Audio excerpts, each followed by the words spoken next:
नमस्कार, मुद्दा देख रहे हैं आप और मैं हूं आपके साथ ज्योति सांगवान। हरियाणा में विधानसभा के शीतकालीन सत्र की कार्यवाही खत्म हो चुकी है।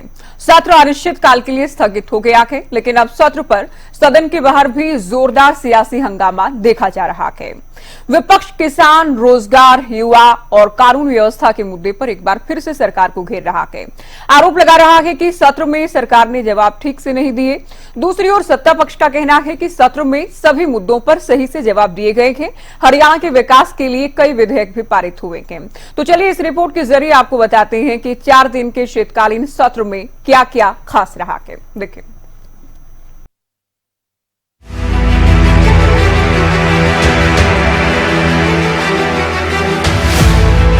चार दिन के सत्र में किन मुद्दों पर हुआ घमासान? सत्ता पक्ष के जवाब से कितना संतुष्ट हुआ विपक्ष? सत्र में किस वर्ग को क्या मिला? 4 दिन तक चले हरियाणा विधानसभा के शीतकालीन सत्र की शुरुआत ही हंगामेदार रही। पहले ही दिन किसान से लेकर युवा और रोजगार के मुद्दे सदन में गूंजे और आखिर तक इन मुद्दों पर बहस बरकरार रही। राज्यपाल बंडारू दत्तात्रेय ने अपने अभिभाषण में सरकार की उपलब्धि और प्रदेश के विकास के लिए किए जा रहे कामों का बखान किया, तो विपक्ष ने अभिभाषण पर सवाल उठाने का काम किया। डीएपी खाद के मुद्दे पर सदन में सबसे ज्यादा गर्माहट देखने को मिली। सत्र के पहले दिन से लेकर आखिरी दिन तक डीएपी की गूंज खूब सुनाई दी। कोई खाद की कमी नहीं है। एक इस प्रकार का अफवाह फैला करके मैंने कहा है कि ये सीजन है, धान का सीजन आता है और अगला सीजन है। मैं भी किसान का बेटा हूं, गरीब किसान का बेटा हूं मैं, मुझे मालूम है खाद की जो समस्या है। माननीय अध्यक्ष जी, मैं बार बार इस बात के लिए कह रहा हूं क्योंकि दोनों फसलों का एकदम वो उठवैया अगली तैयार है, अगली हमने बोनी है और उसके अंदर थोड़ा किसानों के अंदर ये होता है कि मैं अपना सामान अपने घर में रख लूं, मैंने अगली फसल बोनी है, एक एक दिन का उसके अंदर होता है, उसके कारण थोड़ा डिस्टर्बेंस होता है। खाद की कोई कमी नहीं है और खाद पर्याप्त मात्रा में है, हम भेज भी रहे हैं। मुख्यमंत्री जी ने जवाब दिया है, कोई कमी नहीं। सवाल इस बात का है, सभी supplementary I, time is the essence. अगर समय के बाद खाद आता है, किसान किसी काम नहीं आता। विपक्ष ने किसान, शिक्षा, युवा और रोजगार पर सवाल उठाए, तो उधर सरकार ने इन्हीं क्षेत्रों से जुड़े लोगों को बड़ी सौगात देने का काम किया। पहले ही दिन कई बड़ी घोषणाएं की गई, जिसमें ऐलान हुआ कि सीईटी पास करने वाले युवाओं को अगर 1 साल तक नौकरी नहीं मिली तो हरियाणा सरकार 2 साल तक 9,000 रुपए प्रति महीने देगी। ग्रुप सी और ग्रुप डी की महिला कर्मचारियों को उनके मनचाहे जिले में तैनाती की नीति सरकार लाएगी। नाइट शिफ्ट में उन्हें गाड़ी की सुविधा मिलेगी। एससी आरक्षण में वर्गीकरण लागू होगा। श्रमिकों के लिए काम वाली जगह के करीब 1 लाख घर बनेंगे। एससी स्टूडेंट्स के लिए इंजीनियरिंग की पढ़ाई मुफ्त होगी। अग्निवीरों को सरकारी नौकरी, पूर्व सैनिकों को 10 लाख रुपए का ब्याज मुक्त कर्जा देने का भी ऐलान हुआ। इसके साथ ही इस सत्र में हरियाणा सरकार ने लाखों कच्चे कर्मचारियों को जॉब सिक्योरिटी भी दी है। कौशल रोजगार निगम के तहत लगे कर्मचारियों के लिए सरकार ने जॉब गारंटी विधेयक पारित करवा दिया है। इससे 1,20,000 कर्मचारियों की जॉब सिक्योरिटी होगी, लेकिन विपक्ष ने इस पर भी ऐतराज जताया। पहले सदन में सवाल उठाए और फिर सदन के बाहर भी सरकार को घेरते नजर आया। जो हमारे HKRN के अनुबंधित कर्मचारी सेवा सुरक्षा अध्यादेश 2024 की तर्ज पर हमने शेष श्रेणियों जैसे एक्सटेंशन लेक्चरर, इंजीनियरिंग कॉलेज के और पॉलिटेक्निकल के गेस्ट फैकल्टीज जैसी अनेक श्रेणियों के अनुबंधित कर्मचारियों की सेवाओं को सुरक्षित करने का कानून भी हमने बनाया है। जब ये बार बार ये कहते हैं, ये आपने कहा कि हम इनको हटाएंगे, हमने कभी नहीं कहा इनको हटाएंगे। जो लगाए HKR में हमने कहा था इनको रेगुलाइज करो, इन कॉन्ट्रेक्चुअल लगा रखे तुमने। अब जिस क्वालिफिकेशन के पोस्ट से क्वालिफाइड पोस्ट को मिलना चाहिए 60,000, तुम दे रहे हो 20,000। इस प्रकार से इनके युवाओं के भविष्य के साथ खिलवाड़ मत करो। साथ ही सदन में कई और अहम विधेयक भी पास हुए, जिनमें हरियाणा पंचायती राज संशोधन विधेयक 2024, हरियाणा ग्राम शामलात भूमि विनियम संशोधन विधेयक 2024, हरियाणा नगर पालिका संशोधन विधेयक 2024, हरियाणा नगर निगम संशोधन विधेयक 2024, हरियाणा संविदात्मक कर्मचारी सेवा की सुनिश्चितता विधेयक 2024 शामिल है। सत्र के दौरान हरियाणा के पट्टेदार किसानों के लिए मालिकाना हक का बिल भी पास किया गया। वहीं सदन में 27 घंटे तक 13 विधेयकों पर चर्चा हुई। सभी विधायकों को बोलने का समय दिया गया। यही कारण रहा कि विपक्ष ने इस बार समय न मिलने का मुद्दा न बनाकर स्पीकर का धन्यवाद किया। शीतकालीन सत्र में विभिन्न विधायकों द्वारा दिए गए ध्यानाकर्षण प्रस्तावों का विषय वस्तु के आधार पर क्लब करके 4 प्रस्तावों पर चर्चा की गई।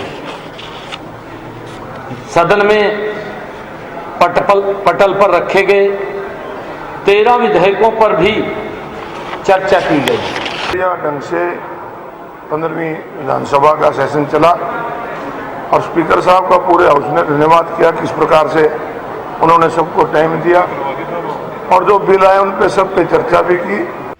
बहरहाल 4 दिन तक सदन में चर्चा और वार पलटवार के बाद अब सदन के बाहर भी सियासत गरमाई हुई है। विपक्षी नेता सरकार पर लगातार हमलावर होते नजर आ रहे हैं। ऐसे में अब देखना ये होगा कि सत्र पर जारी सियासत आखिर कहां तक पहुंचकर खत्म होती है। Desk report, Haryana news.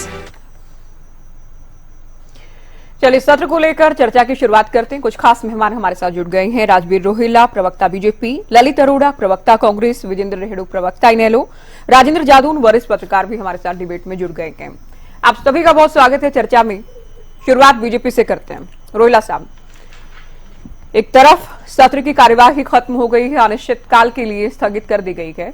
दूसरी ओर कांग्रेस ने सदन के बाहर भी आप लोगों को घेरना शुरू कर दिया है। उन मुद्दों को लेकर जिनको लेकर सदन में भी घेरने का प्रयास हुआ, उन्हें लेकर कांग्रेस के विधायक, कांग्रेस के नेता ये कह रहे हैं एक तो आप लोगों ने समय नहीं दिया। हालांकि अशोक अरोड़ा तारीफ कर रहे हैं, लेकिन भूपेंद्र हुड्डा ये कह रहे हैं समय भी नहीं मिला और संतुष्ट जवाब नहीं दिए गए। विपक्ष संतुष्ट नहीं हुआ, असंतोषजनक जवाब रहे सरकार की ओर से। क्या कहेंगे? जी नमस्ते ज्योति जी, दर्शकों को और प्रवक्ताओं और एक्सपर्ट्स को मेरी राम राम। महामहिम जी ने जिस दिन अपना भाषण दिया था, विधानसभा शुरू हुई थी, उसी दिन हमने अपना रोड मैप हरियाणा की जनता और विधानसभा में रख दिया था कि हम लोग जो हमने संकल्प पत्र जो जारी किया था चुनाव में, हम उसी पर आगे बढ़ेंगे। और उसी पर आगे बढ़ते हुए हमारे जो मुख्यमंत्री हैं श्री नायब सैनी जी, उन्होंने HKRN में जो कर्मचारी थे उनको जॉब सिक्योरिटी का बिल लाकर पक्का करने का काम किया। और ये छोटी संख्या नहीं थी, ये संख्या 1,20,000 थी, जो कि पुरानी जो सरकारें थी उन्होंने भर्ती की थी ठेके पे, जहां 5,000 रुपए 4,000 रुपए दिए जाते थे, 15,000 पर दस्तक करवाए जाते थे। लेकिन जब से HKRN आया है तब से उसके लिए लगातार हमने प्रयास किया भाई उनकी जॉब सिक्योरिटी का कैसे किया जा सकता है। और वही ड्राफ्ट संसद विधानसभा में पेश हुआ और उसके कारण आज लाखों कर्मचारी जो संशय में थे, भाई जो कांग्रेस नैरेटिव चला रही थी भाई इसको हम HKRN को बंद कर देंगे, उनका जॉब सिक्योरिटी का कानून पक्का हो गया। दूसरा था हमारा आरक्षण में वर्गीकरण, जो DSC वर्ग का था, SC वर्ग का था, जो उसको वर्गीकरण सुप्रीम कोर्ट का जो फैसला था हमने जो क्या तो हमने लागू करने का काम विधानसभा सेशन में आया और उसको पास किया गया।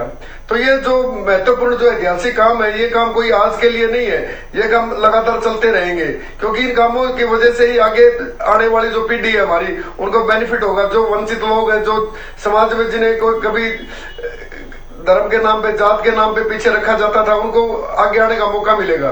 और जो गरीब है, गरीब हर जाति में होता है। तो इसमें भी जो HKRN में जो ये विपक्ष जो बूमा बूम करता है भाई, ये मतलब इसमें आरक्षण क्या क्या, इसमें 28% तो इसमें SC वर्ग से लगे हुए हैं, अपना डाटा चेक कर लेंगे ये लोग। 32% इसमें OBC वर्ग से लगे हुए हैं। तो ये जो हमने जो पैरामीटर पारदर्शिता इसमें कुछ नहीं है। ठीक है, आप ये आंकड़ा दिया गया कि 28% इसमें दलित समुदाय से हैं, समाज से हैं, 32% पिछड़ा वर्ग से हैं। लेकिन विपक्ष ये कह रहा है कि ये मेरिट विरोधी है, आरक्षण विरोधी है। इसमें कोई पारदर्शिता नहीं है, ज्योति जी, ये आरोप लगते हैं। हालांकि इसमें भी कोई दो राय नहीं कि मास्टर स्ट्रोक भी अपने आप में साबित हो सकता है। ये फैसला जिस तरह से लिया गया कि जॉब सिक्योरिटी दी गई है। ज्योति जी, ये जो है ना, मतलब ये कर्मकांड किसने किए थे? ये जो कांग्रेस की सरकार थी, जो ठेके पे भर्ती करते थे वो लोग, हमने तो उन लोगों को रेगुलराइज करने का काम किया भाई, उनकी जॉब सिक्योरिटी रही। वो कोई 10 साल से काम कर रहा है, कोई 5 साल से, कोई 15 साल से, तो वो लोग ऐसे ही थे भाई। हर साल उन्होंने, जो ठेकेदार थे उनके मतलब पैर पकड़ने पड़ते थे, हमारे को रख लो, हमारे को रख लो।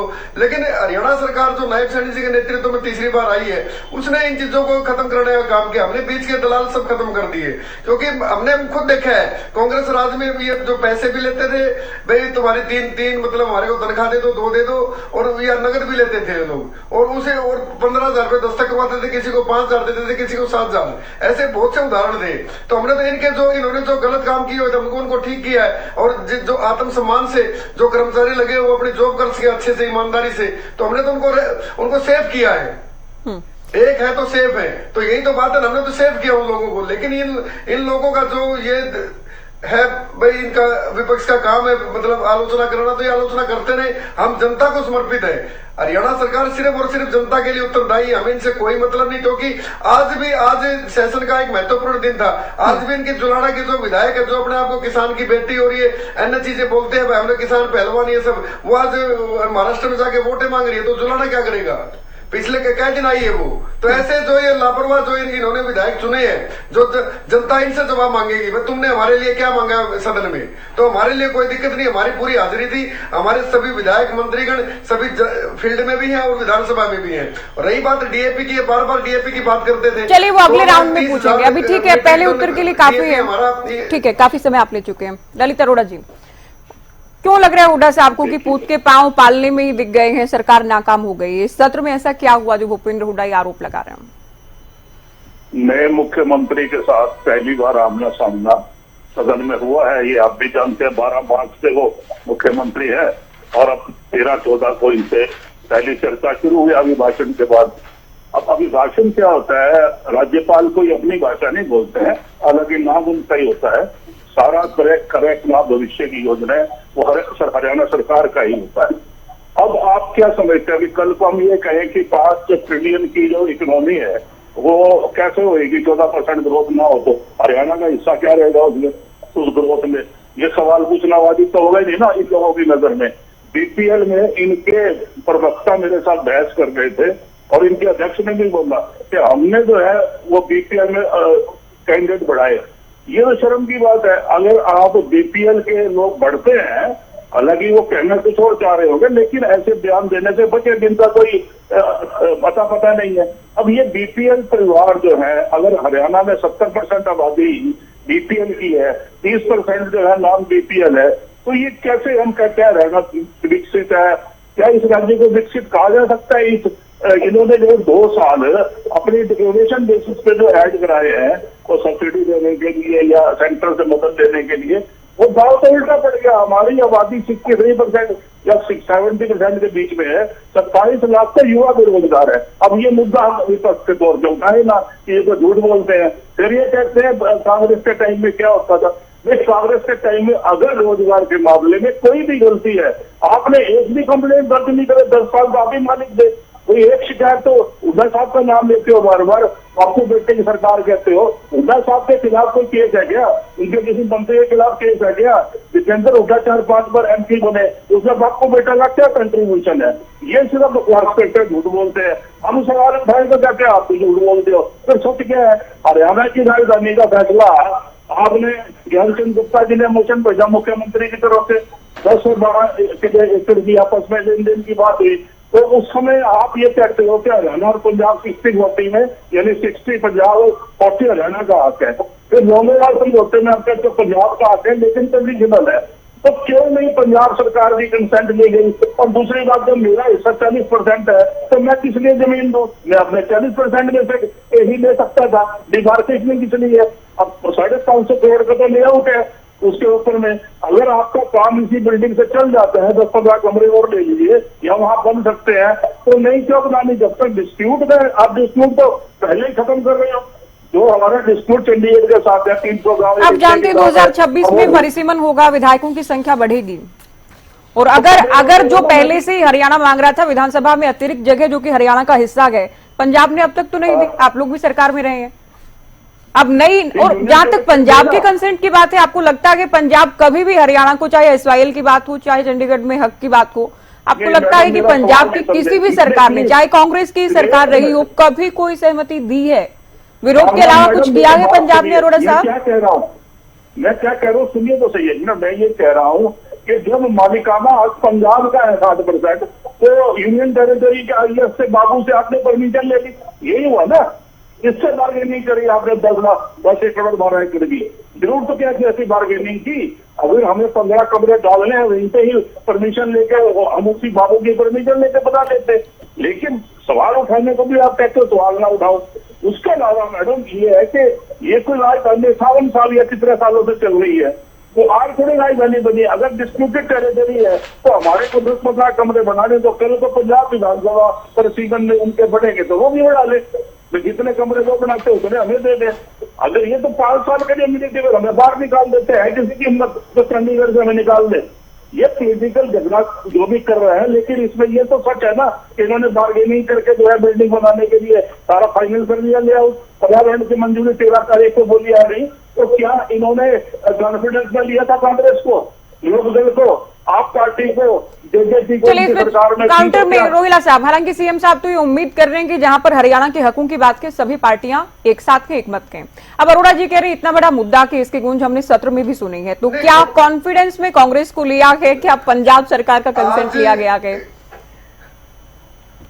बहुत जल्दी, बहुत कम। ये भी तो सरकार में नहीं है, आज का मुद्दा थोड़ा ना है ज्योति जी, ये आज का विषय नहीं है। जैसे एसवाईएल का मुद्दा 50-60 साल से चल रहा है, विधानसभा वाला भी है, वो 300 गांव वाला भी मुद्दा है। लेकिन हमारे पूर्व मुख्यमंत्री मनोहर लाल जी ने आज एक बयान दिया कि भाई हम फ्री में जमीन नहीं ले रहे, जमीन के बदले जमीन ले रही है, तो इन्हें समझ जाना चाहिए भाई। नहीं, ये कांग्रेस ये पूछ रहे, हुड्डा साहब भी ये कह रहे हैं कि क्यों, जब चंडीगढ़ पर हमारा हक है तो हम पंचकुला में जमीन क्यों दे रहे हैं बदले में? ये प्रश्न ही उठाया जा रहा है कि क्या जरूरत है, क्यों दिया जा रहा है? विपक्षी सवाल पूछ रहे हैं। मालिक भी 40% के नहीं, क्यों? अब एक बात बताइए, मतलब अगर उसी लकीर को पीटे जाएंगे, जो लकीर ये लोग लेके चल रहे थे, उस लकीर के कारण आज इनकी ये हालत है कि ये लगातार तीसरी बार सत्ता से बाहर है। डेवलपमेंट के लिए प्रयोग करने पड़ते हैं, रिफॉर्म होते हैं हमेशा, और वो चीजें आज हो सकता है इनको थोड़ी चुभे, लेकिन 2 साल बाद 10 साल बाद इन्हें जब समझ में आएगी तो ये उसी में बैठेंगे जाके। ठीक है ना? तो इनका कोई विषय नहीं है, विपक्ष का काम सिर्फ आलोचना करना है, और आलोचना से विकास नहीं रुकता। जो हरियाणा के हित में होगा, जो हरियाणा की जनता के हित में होगा, वो हर कार्य किया जाएगा। और मुख्य चलिए इन्हें को मैं चर्चा में जोड़ रही हूँ अभी, ठीक है? बीजेपी और कांग्रेस से हमने बात की, अभी सुनिए आप लोग। रेड्डी साहब, आपके पहले आपके एकमात्र विधायक थे, अब है, इस बार हारे, जाहिर है वो नहीं पहुंचे। 2 विधायक आपके, संख्या तो डबल है, धोती कुर्ता पहनकर, हरी पगड़ी पहनकर, क्या ये संदेश देने का, ये क्या प्रयास किया गया संदेश देने का? और क्या आवाज उठा पाए आप लोग, जनता से जुड़े मुद्दे उठा पाए आपके विधायक? देखिए ज्योति जी, हाँ, जो धोती कुर्ता और पगड़ी बांध करके जाने वाला संदेश की आप बात कर रहे हो, ये हरियाणा प्रदेश की परंपरागत पहनावा है पुरुषों का, और पगड़ी। अच्छा, क्या आने वाले सभी सेशन में इसी तरह से जाएंगे आदित्य चौटाला और अर्जुन चौटाला? ये पगड़ी वाला जो ये है, ये अभी शुरू की गई है, एक परंपरा ही अपने आप में, तो क्या हर बार हम देखेंगे अर्जुन चौटाला, आदित्य चौटाला पगड़ी पहनकर, धोती कुर्ता पहनकर, या ये शुरुआत के लिए केवल? हाँ ज्योति जी, मैं तो आपके चैनल के माध्यम से हमारे दोनों विधायकों से भी निवेदन करना चाहूंगा, और व्यक्तिगत तौर पर भी निवेदन करूंगा, क्योंकि वो 2 ही व्यक्ति विधानसभा में दिखाई देते हैं, अलग से उनकी पहचान है। इंडियन नेशनल लोकदल पार्टी के लिए गर्व की बात है कि हमारे विधायक हमारी परंपरागत ड्रेस में वहां मौजूद होते हैं। हम किसी प्रकार का दिखावा नहीं कर रहे, हम बल्कि ये जो महंगे सूट, ड्रेस, पैंट को डाल के जाते हैं, उनकी बजाय यदि हम अपनी ड्रेस को पहन करके जाते हैं, ये हरियाणा के हर उस इंसान को गर्व इस ड्रेस से होता है कि हम भी हरियाणवी हैं, और हमारे विधायक हमारे परंपराओं को जारी रखते हुए हमारे परंपरागत पहनाव को पहन करके वहां विधानसभा में जाते हैं। बहुत अच्छा लगता है, बहुत अजीब भी लगता है और आपको भी बहुत अच्छा लगा, इसीलिए आपने इसके ऊपर भी प्रश्न पूछा और दूसरे साथियों को भी ये बहुत अच्छा लग रहा है। दूसरी बात आपने कही ज्योति जी कि क्या हम आवाज उठा पाए, ये भी आप सबके सामने है। जिस प्रकार से आदित्य चौटाला हमारे नव नियुक्त विधायक है और अर्जुन चौटाला जी भी पहली बार विधानसभा में गए हैं, दोनों ही पहली बार विधानसभा में प्रवेश करते हैं और जिस प्रकार से 37 विधायकों के विपक्ष के ऊपर भारी पड़े हैं, खुद पूर्व मुख्यमंत्री भूपेंद्र सिंह हुड्डा जी भी आदित्य चौटाला और अर्जुन चौटाला के जवाब देने में नाकाम रहे हैं। वो जवाब नहीं दे पाए हैं। गीता भूकल जी हो चाहे बीबी बत्रा जी हो, उनको उनके जवाब देने नहीं बन पाए। तो कहीं ना कहीं उनके तो सरकार में तो बीजेपी आपके विधायक कांग्रेस से सवाल पूछ रहे हैं। सुना हमने गीता भूकल को लेकर जो कहा गया या कांग्रेस से इस तरह से भिड़े बेवजह से वो बेवजह से सरकार का बचाव कर रहे थे और बचाव जब कर रहे थे तो उनको जवाब दिया गया कि भाई आप सरकार का पहले की रीत को आगे मत बढ़ाओ, ऐसे बचाव मत करो, हमें सरकार से अपने सवाल जवाब करने दो। लेकिन जब बीच में उठ करके कोई प्रश्न कांग्रेस से संबंधित आ जाता है, अगर उसके ऊपर बात रखी जाती है तो कांग्रेस वाले खड़ा होकर के उनको काउंटर करने का काम करते हैं, जबकि वो बात सरकार से हो रही है। जैसे महात्मा गांधी ग्रामीण बस्ती के ऊपर काफी विवाद हुआ, काफी बहस हुई, उनको जरूरत ही नहीं थी। डीएससी के ऊपर काफी विवाद हुआ, जो डिप्राइव्ड शेड्यूल्ड कास्ट के ऊपर जो रिजर्वेशन का वर्गीकरण हुआ, उसके ऊपर क्या जरूरत थी कांग्रेस को इतनी ज्यादा बहस करने की आदित्य चौटाला के पास साथ? वो तो सरकार से बातें हो रही थी। तो ऐसी बहुत सारी बातें थी जिसमें कांग्रेस को ज्यादा दर्द हो रहा था, क्योंकि कांग्रेस ने अपने समय में ये गलत फैसले लिए गए थे।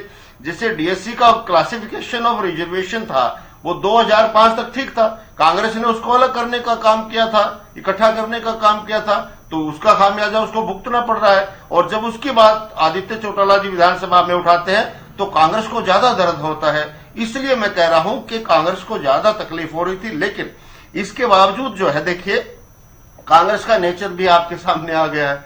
जिस प्रकार से कांग्रेस की प्रवृत्ति चली हुई है, विधानसभा के 4 दिन के सेशन में भी वही उभर करके आ गई। अशोक अरोड़ा जी सराहते हैं, प्रशंसा करते हैं कि हरविंद्र कल्याण जी हमारे स्पीकर 4 दिन का सेशन चलाया, सभी को ठीक टाइम मिला। उधर भूपेंद्र सिंह हुड्डा जी कहते हैं किसी को समय नहीं मिला, सेशन में कुछ नहीं था, किसी प्रकार से सेशन नहीं चलाया गया, कोई मजा नहीं आया सेशन चलाने में, सभी को बोलने का टाइम नहीं दिया गया। देखिए यहाँ भी विवाद, यहाँ भी झगड़ा, तो किस प्रकार से हमारा विपक्ष अच्छा, स्पीकर से तो अभय का भी, ज्ञानचंद गुप्ता की हम बात करें, पहले अभय का ज्ञानचंद गुप्ता का काफी झगड़ा होता था, लेकिन इस बार आप लोगों का फीडबैक क्या है? हरविंद्र कल्याण ने समय दिया है, समय मिला आप लोगों को जितना 2 विधायकों के नाते आपकी पार्टी को मिलना चाहिए? हाँ, नहीं देखिए बिल्कुल हमारे को समय मिला और हमारे विधायकों ने मजबूती से अपनी बात भी रखने का काम किया। और चाहे वो खाद की बात, डीएपी की बात हो, चाहे रोजगार की बात हो, चाहे नशे की बात हो, चाहे डीएससी के क्लासिफिकेशन ऑफ रिजर्वेशन की बात हो इत्यादि, चाहे वो जो है ना अपना बीपीएल की बात हो, सारी बातें हमने मजबूती के साथ रखी और स्पीकर महोदय ने हमें को टाइम भी दिया, उसके लिए हम धन्यवाद करते हैं। ज्ञानचंद गुप्ता जी तो देखिए ज्योति जी, मैंने पूरे सेशन उनके देखे हैं। ज्ञानचंद गुप्ता जी तो पता नहीं क्यों अभय सिंह से चिढ़ते थे। वो जब भी अभय सिंह अपनी बात रखते थे तो वो जानबूझ करके उनको टोकने का काम करते थे। आपको ध्यान होगा एक बार उन्होंने सब्सिडरी क्वेश्चन पूछ लिया, भाई किसी बंदे ने अपना क्वेश्चन लगाया है, मोशन लगाया है, उसका जवाब मंत्री दे रहे हैं, उसके ऊपर सब्सिडरी क्वेश्चन तो बनता ही है, उसको चलिए इस बार तो ऐसा कुछ नहीं दिखेगा, ना ज्ञानचंद गुप्ता पहुंचे, ना अभय चौटाला पहुंचे, ना दुष्यंत चौटाला ही पहुंचे। सोशल मीडिया पर भी खूब ही बातें वायरल हुई, जो बहुत जिनमें विवाद भी देखे गए अक्सर, लेकिन वो तीनों ही ठीक है। दोनों चलिए आगे बढ़ते हैं चर्चा में। हरविंद्र कल्याण की आप तारीफ कर रहे हैं कि अच्छे स्पीकर ने समय दिया है। हाँ, नहीं अभी मैं दो बातें और कहना चाहता था, क्योंकि आपके क्वेश्चन हो गए ना, मैं उनका जवाब देता रहा। जल्दी देखिए, एक इस सेशन में 2-3 बातें की बहुत कमी खली हमें। एक तो डीएपी के ऊपर सरकार ने बहुत झूठ बोला। सरकार ने बार बार एक बात बोली कि खाद की कोई कमी नहीं है, खाद की कोई कमी नहीं है। थानों में खाद बंट रहा है, 2-2, 3-3 किलोमीटर महिलाओं की, पुरुषों की लाइनें लंबी लगी हुई हैं और लोग चिल्ला रहे खाद नहीं मिल रहा। इसके बावजूद भी सरकार को ये लाइनें नहीं दिखाई दी, सरकार को थाने में बढ़ते हुए खाद नहीं दिखाई दिए, सरकार को पुलिस द्वारा लाठियां भांजी जा रही थी खाद लेने वालों के ऊपर, वो नहीं दिखाई दिया। इस प्रकार से सरकार को झूठ नहीं बोलना चाहिए और वस्तु स्थिति को मान लेना चाहिए। सरकार का ये दायित्व बनता है कि जो स्थिति है उसको माने और उसको सुधार करने का प्रयास करे, उसको ठीक है। डीएपी पर राजवीर जी भी कुछ बोल रहे थे, मैंने उनको रोका था। ठीक है, कांग्रेस भी कह रही, आप लोग भी कह रहे हैं। हुड्डा साहब समय को लेकर सवाल उठा रही थी कि अभी जब जरूरत है, बाद में डीएपी अगर मिलता भी है तो उसका कोई फायदा किसान को नहीं होगा। मैं जादौन जी को चर्चा में जोड़ रही हूँ, उसके बाद रोहिला साहब से इस बात का जवाब लेंगे। जादौन जी, बहुत सारे मुद्दे उठाए हैं विपक्ष ने। डीएपी का भी एक मुद्दा रहा, सड़कों का, गंदगी का, बिजली, रोजगार, कानून व्यवस्था, लेकिन इन तमाम मुद्दों पर कहीं ना कहीं एचटीआरएन हावी रहा है। जो विधेयक सरकार लेकर आई वो उसे एक मास्टर स्ट्रोक के तौर पर भी पेश किया जा रहा है। बीजेपी ये कह रही है, सरकार ये कह रही है ऐतिहासिक फैसला के ऐतिहासिक दिन है, और जब हम जॉब सिक्योरिटी दे रहे हैं 1,20,000 युवाओं को, तो विपक्ष इनसिक्योर क्यों हो रहा है इस फैसले से? नहीं, उसका कारण है कि विपक्ष की तो ये डिमांड है। अब ठीक है कि उन्होंने अपनी सरकार के दौर में क्या किया वो तो एक अलग बात है, लेकिन वो अभी ये मांग कर रहे हैं कि वो उनकी मांग अभी विपक्ष में पिछली भारतीय जनता पार्टी की सरकार के समय भी उनकी ये मांग रही कि रेगुलर भर्तियां की जाए, और लगातार ये दलील दी जाती रही 1,80,000 पद हरियाणा में जो रेगुलर भर्ती के लिए खाली हैं वो नहीं भरे जा रहे, और सरकार ने एक अल्टरनेटिव खोज लिया है कि वो पद भरने की बजाय मनमाने तरीके से एचटीआरएन के जरिए राजनीतिक सोच के आधार पर भर्ती की जाए। तो उनका ये कहना है, और वही लाइन अभी वही स्टैंड कांग्रेस का अभी तक चला आ रहा है कि रेगुलर भर्तियां नहीं की जा रही, और रेगुलर भर्ती न की जाने से रिजर्वेशन का भी लाभ नहीं मिल पा रहा। उनका ये कहना है कि ये सुप्रीम कोर्ट के आदेश के अनुसार इन्होंने शेड्यूल कास्ट में वर्गीकरण तो कर दिया, लेकिन जो आरक्षण का लाभ तब मिलेगा ना जब रेगुलर भर्तियां की जाएंगी। तो इस बात पर जो है लगातार विपक्ष के तौर पर कांग्रेस का जो अच्छा, सरकार का जो कहना है, सरकार का जो तर्क है, जो कि रोहिला साहब भी कह रहे थे कि 28% इसमें शेड्यूल क्लास से हैं, 32% पिछड़ा वर्ग से हैं। तो विपक्ष का ये आरोप कि आरक्षण विरोधी है एचटीआरएन, आपको क्या लग रहा है जनता तक बड़ा संदेश किस बात का गया कि अभी भी हम आरक्षण दे रहे हैं, या फिर विपक्ष ये कह रहा है आरक्षण नहीं मिल रहा है, आरक्षण विरोधी है एचटीआरएन, रेगुलर भर्तियां हो?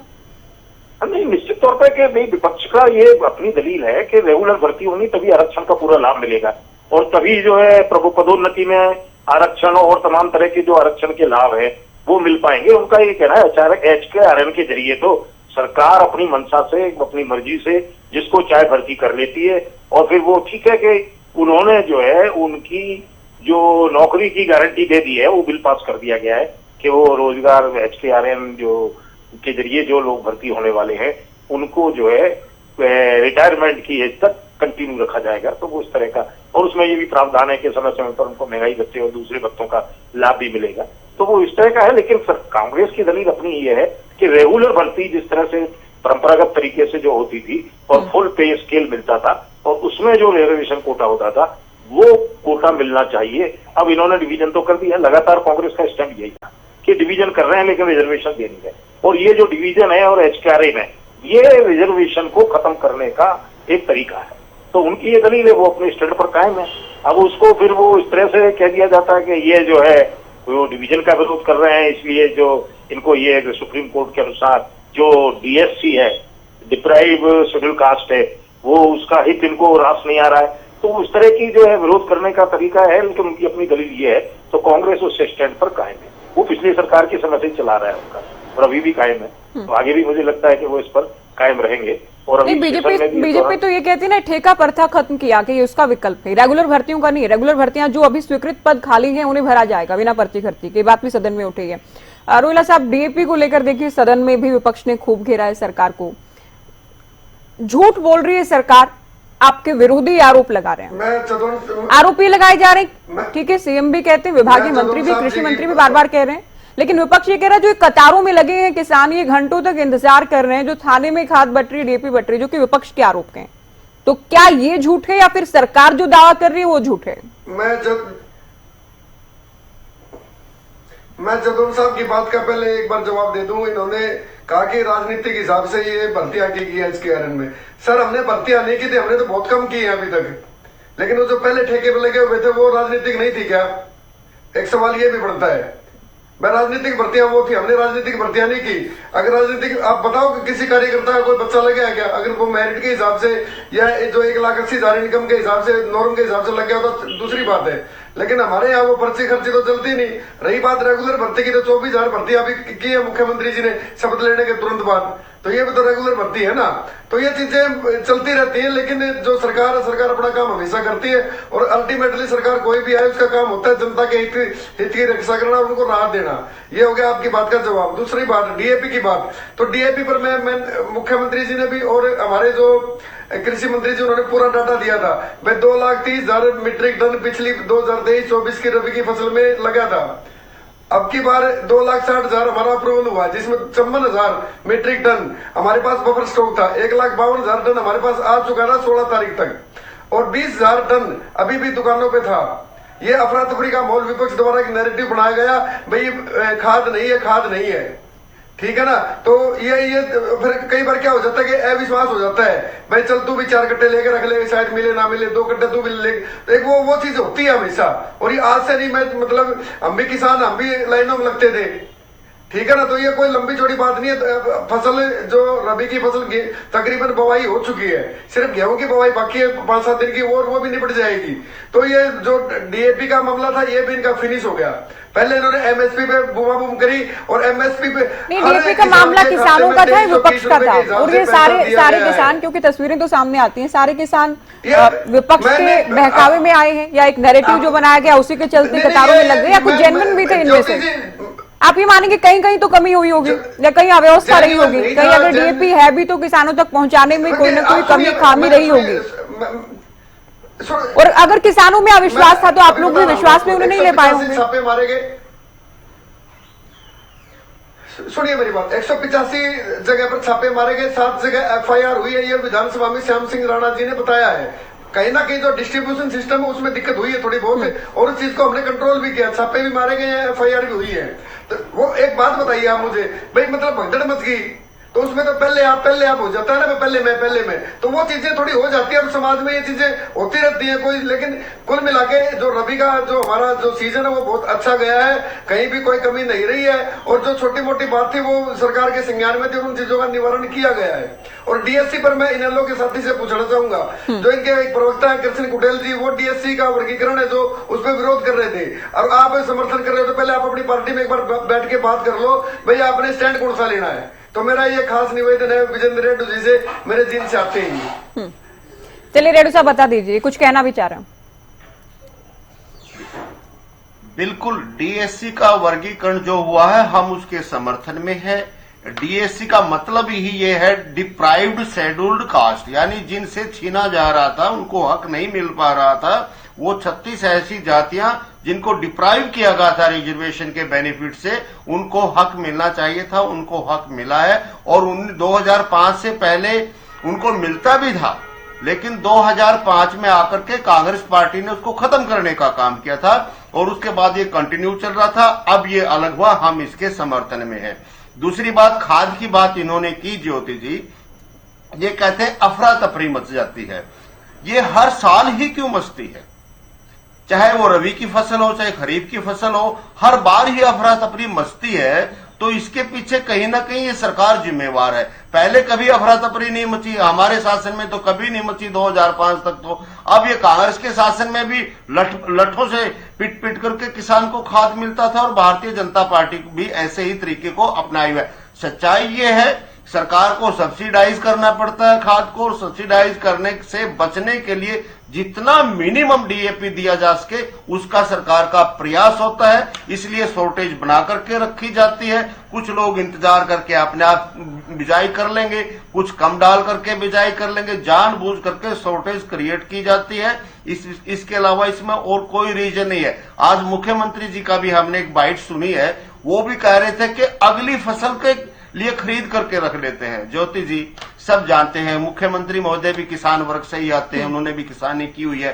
खाद चाहे वो फर्टिलाइजर कोई भी हो, डीएपी हो या यूरिया हो, वो एक ही फसल में काम आ सकता है। यदि हम उसको स्टोर करके रखेंगे तो अगली फसल आने से पहले तो खराब हो जाता है, वो जम जाएगा या पिघल जाएगा, खराब हो जाएगा। अगली फसल तक उसमें उसके जो उसके अंदर तत्व होते हैं वो नहीं बचते हैं। नाइट्रोजन वगैरह तो वैसे ही खत्म हो जाती है, उसमें बचती ही नहीं है। ये ऐसा कुछ नहीं है, कोई स्टोरेज नहीं करना चाहता। दूसरी बात, किसान के पास यदि स्टोरेज की जिस दिन पावर आ जाएगी उस दिन तो किसान के पीछे सरकार हाथ जोड़ करके खड़ी हो जाएगी। किसान को स्टोरेज करने की हिम्मत नहीं है। इसी कारण तो किसान को कभी एमएसपी के लिए लड़ना पड़ता है, कभी डीएपी के लिए लड़ना पड़ता है, और क्योंकि उसके पास फाइनेंशियल पावर इतनी नहीं होती है कि वो अपनी प्रोडक्ट को, चाहे किसी अपने इनपुट को या आउटपुट को, उसको स्टोरेज करने की उसके पास न साधन होता है न फाइनेंस होता है। इसीलिए सरकार के पीछे भागना पड़ता है। लेकिन मैं तो किसान भाइयों से भी ये निवेदन करना चाहूंगा, आप स्टोरेज की कैपेसिटी बढ़ाएं ताकि सरकार आपके पीछे भागने का काम करे।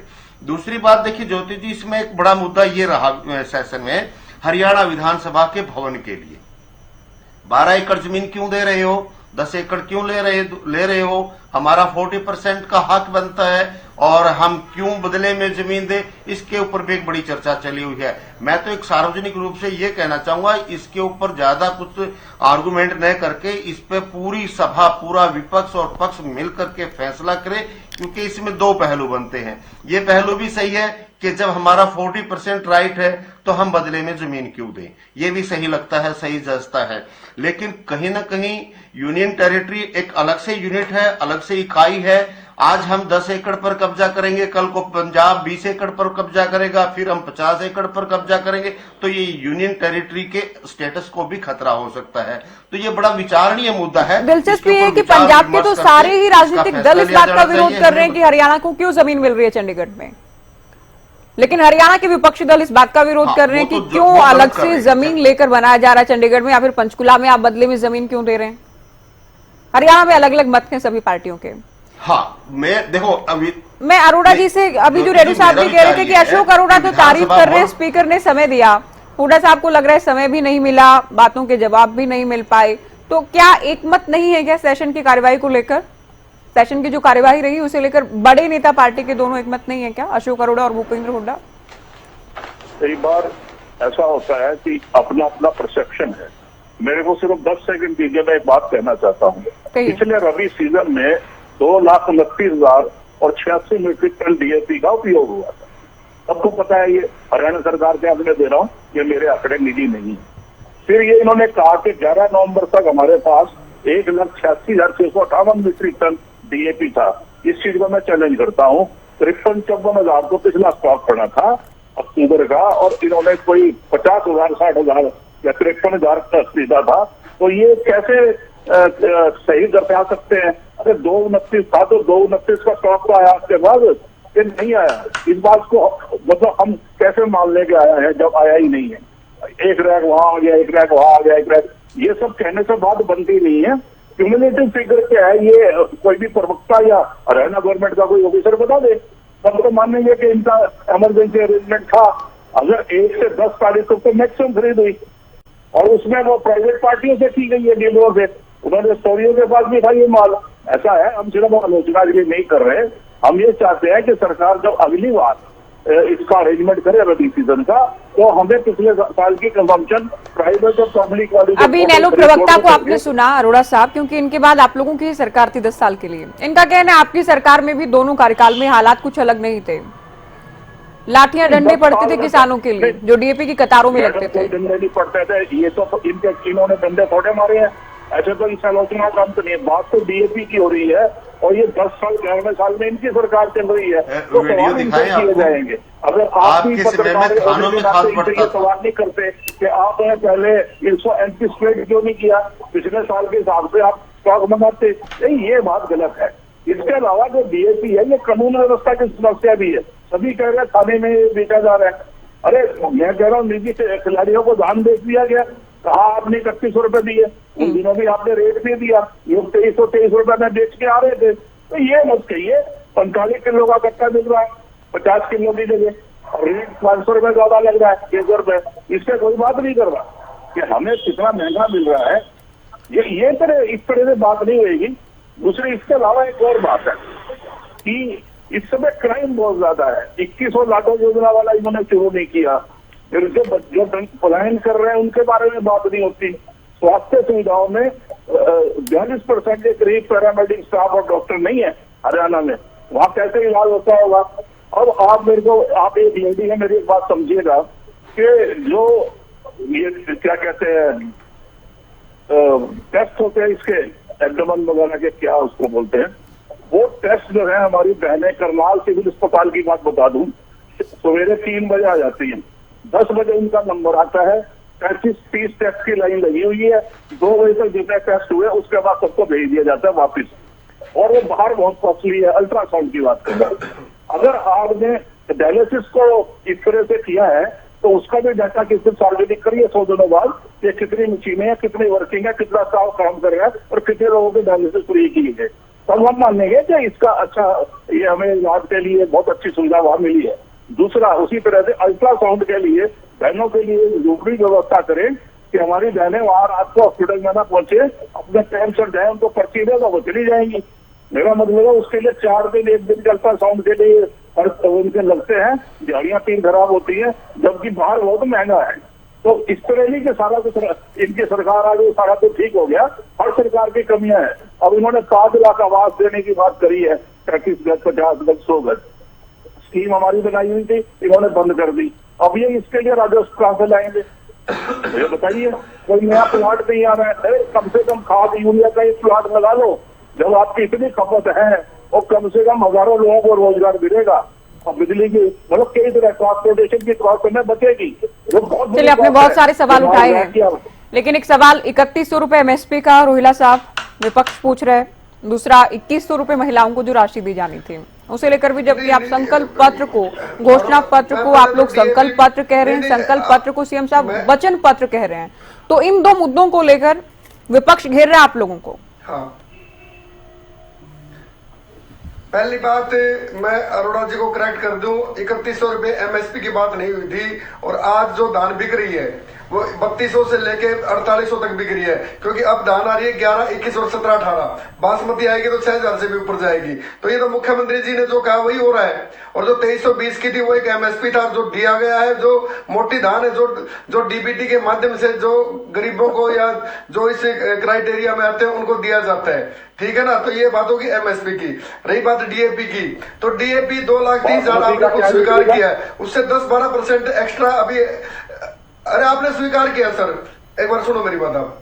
तो चंबन हमारे पास पहले था 16 तारीख तक हमारे पास 1,52,000 मीट्रिक टन आ चुका था, 2,06,000 मीट्रिक टन आ चुका था, 20,000 बाकी है, 10,000 मीट्रिक टन शायद आज या कल में आ भी चुका होगा, क्योंकि उसकी मुझे जानकारी नहीं है, ये कल परसों सदन में बोला गया था, ठीक है ना। तो रही बात कानून व्यवस्था की, तो जिस दिन मुख्यमंत्री जी ने शपथ ली थी उन्होंने खुद ये कहा था कि भाई अपराधी हरियाणा छोड़ जाए या सुधर जाए, एक बात ये।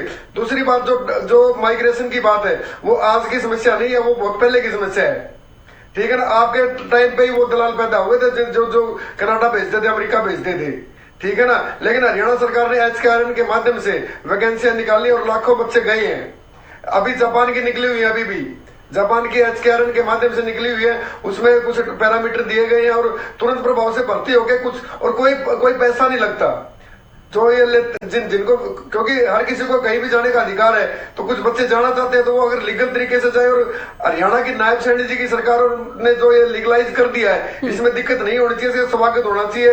विरोध के लिए विरोध कोई अच्छी बात नहीं होती, ठीक है, चूक रहती है छोटी मोटी, किसी में भी रह जाती है, और जब रिफॉर्म होते हैं तो उसमें बदलाव होते हैं। चलिए ठीक है, कानून व्यवस्था को लेकर सरकार काम कर रही है, आप ये कह रहे हैं, धान को लेकर, डीएपी को लेकर भी आपने उत्तर दिया, लेकिन एमएसपी की जहां तक बात आती है, क्या बोनस मिलाकर हरियाणा में 3100 रुपए देने की बात नहीं थी?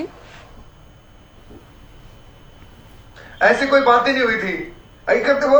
मुख्यमंत्री जी ने जनरली बोला था 31 से बिकेगा, तो 31 से 48 बिक रहा है। तो मुख्यमंत्री ने जो बोला उससे ज्यादा गंभीरता से, उस बात से ज्यादा गंभीरता से किस बात को लिया जाए? सुनिए, आप मेरी बात समझिए, जब एमएसपी तय हो चुका है, जो फसल लेनी है सरकार ने, खरीदा गया है, ठीक है, आप भी कह रहे 3100 से तो ज्यादा में ही बिक रहा है धान, विपक्ष ये कह रहा है 3100 में भी नहीं बिक रहा है, किसान परेशान है, विपक्ष का ही कहना है। ये बता देना टोटल प्रोडक्शन कितनी हुई है, मैं पर्चे व्हाट्सएप कर दूंगा, नंबर दे देना मेरे को, मेरे को नंबर दे देना, पर्चे व्हाट्सएप कर दूंगा जिम्मेदारों के। अभी तो 58 साल के लोगों को आपने रखा है। आपको पता ही नहीं बात का, आपको पता ही नहीं बात का। अरोड़ा साहब कमाल करो आप। मुझे पता ही नहीं, मैं यही से पूछ रहा हूँ आपसे कि 3100 पे कितना खरीदा करते हो आप? मेरे को बात जब 2300, मैंने क्या बताया आपको? मेरे से ज्यादा पता है। मेरी बात 2300 रुपए मेरी बात सुनिए तो एक बार, आप सीनियर है, मैं आपका सम्मान करता हूँ। यही किया है, आप सीनियर है, मैं सम्मान करता हूँ, मेरी सुन लीजिए। मुझे पता नहीं है तो करेक्ट करो, मुझे तो कुछ भी पता नहीं है। फिर 2320 सुनिए, 2320 एमएसपी था, एमएसपी है, एमएसपी रहेगा। और जो बढ़ोतरी है वो सरकार समय समय पर करती रहती है। और जो फसल जो धान ली जाती है, जो जीरी ली जाती है, वो मोटी जीरी ली जाती है। अरे 3100 में 4800 बिक रही है, उनसे भी आगे बिक रही है। कितने लोगों की उन्होंने मोटी जीरी के लिए नहीं कहा था, दिखाओ मैं एक बार। मैं मोटी आप मुझे मोटी जो उन्होंने पीआर धान जो डीबीटी में दी जाता है, जो चावल, वो दिखाओ आप मेरे को। चलिए देखिए, एक और महत्वपूर्ण बात यह है कि नेता, ठीक है, बहुत सारे मुद्दे थे और लगभग सभी मुद्दों को हमने कवर करने का प्रयास भी किया है। कानून व्यवस्था हो या जो भी तमाम स्थानीय मुद्दे, किसानों की डीएसपी की बात करें, धान के एमएसपी की बात करें, HERN की भी हमने बात कर ली है। एक और अहम मुद्दा जादौन साहब, नेता विपक्ष के बिना सत्र हुआ के पहली बार के हरियाणा में इतना समय हो चुका है चुनाव परिणाम आए, लेकिन मुख्य विपक्षी पार्टी चूंकि कांग्रेस है, कांग्रेस अपना CLP नहीं चुन पाई है, बिना नेता विपक्ष के ही सत्र हुआ के। क्या कहेंगे, क्या वजह आप देख रहे हैं वरिष्ठ पत्रकार के नाते, क्या कहता है आपका अनुभव? नहीं, कांग्रेस में वो जो गुटबाजी और खींचतान का ही परिणाम है कि नेता विपक्ष भी तक नहीं हो पाया। पहले वो संगठन नहीं बन पाया 10 साल, बगैर संगठन के भी वो चुनाव कराने में सक्षम है, और बगैर जो है नेता प्रतिपक्ष के वो विपक्ष की भूमिका निभाने में भी सक्षम है। तो ये वो सब दिखा देते हैं, जब कोई बात चलती है तो भाई ठीक है। तब वो मुख्यमंत्री ने भी सवाल उठा दिया कि नेता प्रतिपक्ष की तलाश कीजिए कि वो कहाँ है। तो कई बार वो ये भी कह दिया जाता है कि पार्टी का अंदरूनी मामला है, लेकिन नेता प्रतिपक्ष एक फेस तो होना ही चाहिए प्रतिपक्ष का, जो मुख्य विपक्षी दल है उसका एक चेहरा तो होना ही चाहिए। नहीं, अंदरूनी मामला क्या होगा? मैं बहुत बार कहती हूँ, कोई भी political party private limited company नहीं है। किसी भी पार्टी का कोई मामला, नेता विपक्ष जो कि जनता के मुद्दों को उठाता है, उसका ना चुना जाना, चयनित ना होना, ये बिल्कुल भी आंतरिक मामला नहीं हो सकता। ये जनता से जुड़ा भी मामला है, जनता के जहन में भी सवाल है। नहीं, निश्चित तौर पर ये तो इनको उसका चुनाव करना चाहिए। उससे दिखाई देता है कि पार्टी सक्षम है, एकजुट है और सक्रिय है। अब जिस तरह से ये काम चलाओ स्थिति में जो जिसको एडहॉक व्यवस्थाएं करते हैं, उससे लगता है कि पार्टी एकजुट नहीं है, पार्टी बिखरी हुई है। और तमाम विपक्ष को भी जो प्रतिद्वंदी दल है, चाहे भारतीय जनता पार्टी है, चाहे और दूसरे दल है, उनको भी कहने का मौका मिलता है कि एकजुटता नहीं है कांग्रेस में।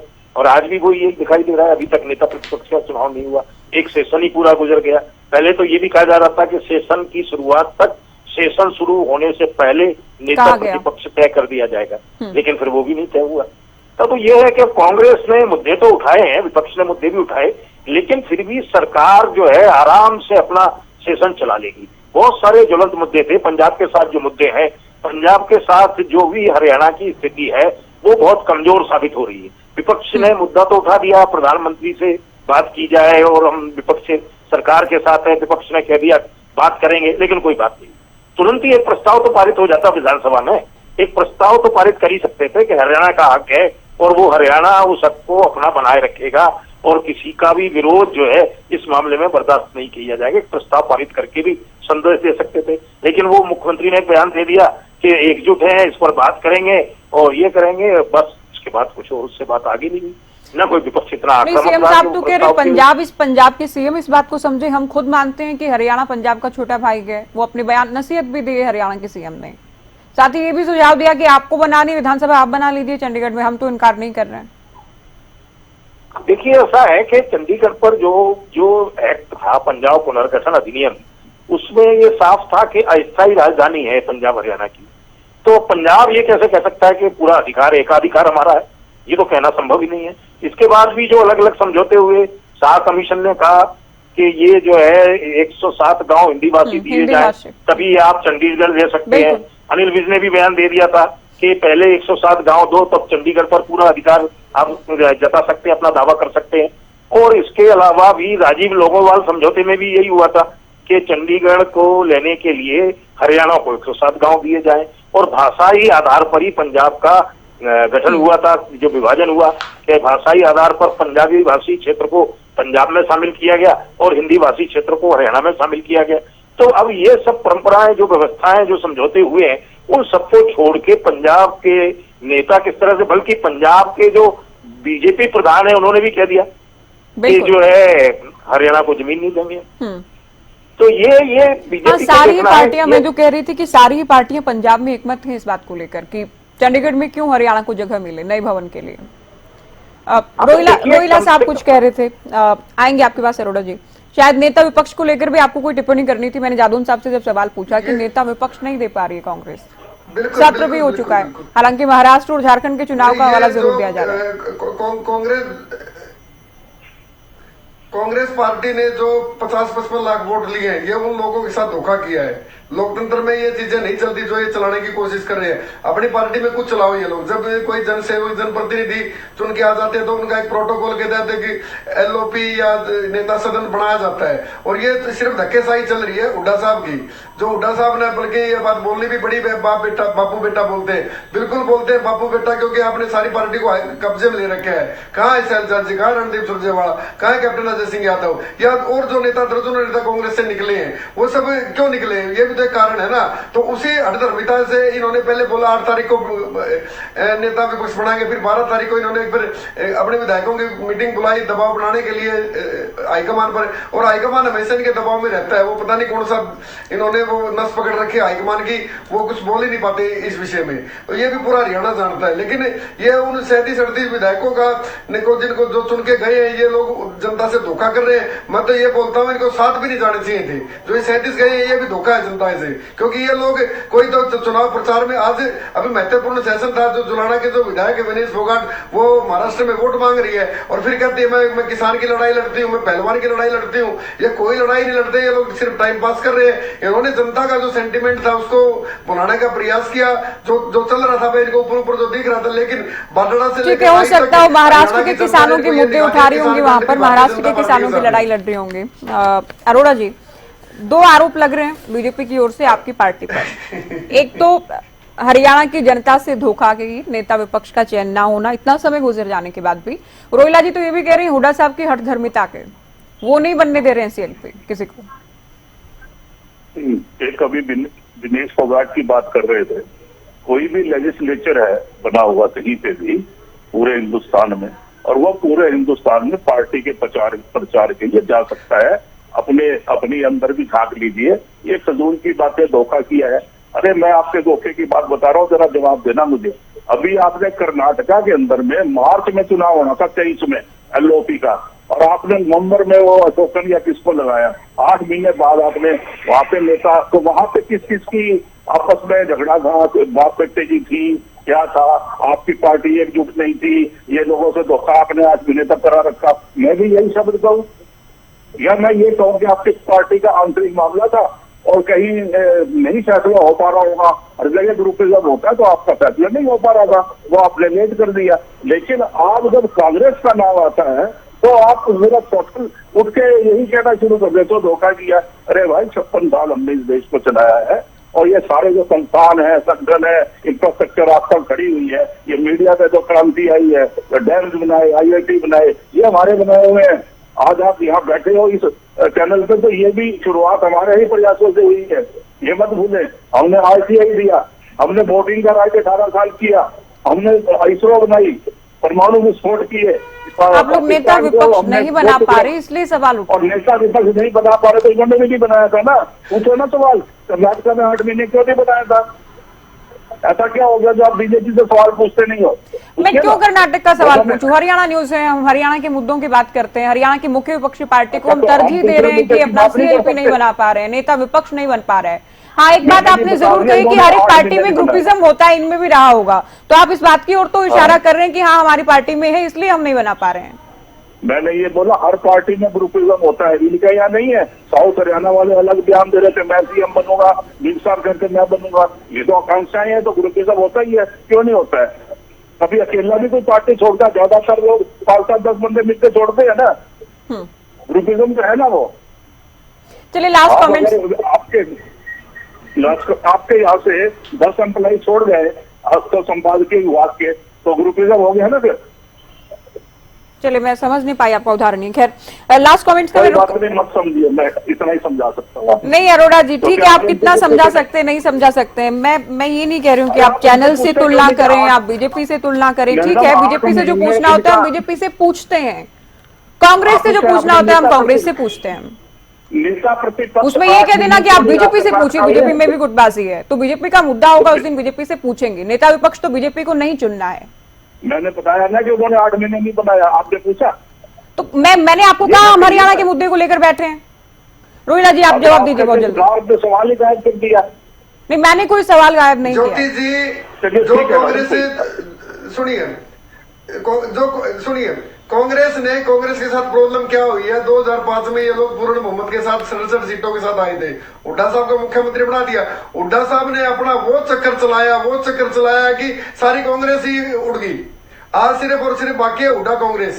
ये लोग प्रदेश अध्यक्ष का टर्म पुराने होना देते और अशोक तंवर जी को इन्होंने जैसे दिल्ली में गर्दन पे घुसे मारे थे, वो पूरा हरियाणा पूरे भारत ने देखा है, ठीक है ना। शैलजा जी का टर्म पुराने होने दिया, शैलजा जी को क्या क्या गालियां दिलवाई गई, ये सारा मैनिपुलेट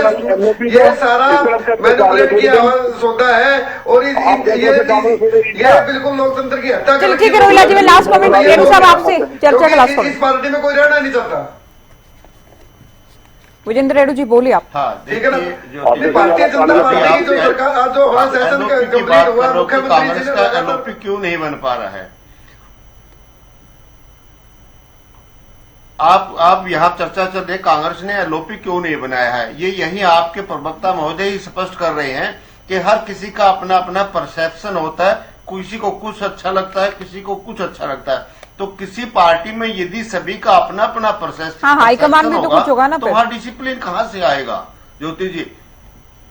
हाँ, डिसिप्लिन कहां से आएगा? और दूसरी बात, बिल्कुल हरियाणा प्रदेश की जनता के साथ धोखा हुआ है, कांग्रेस वाले धोखा कर रहे हैं।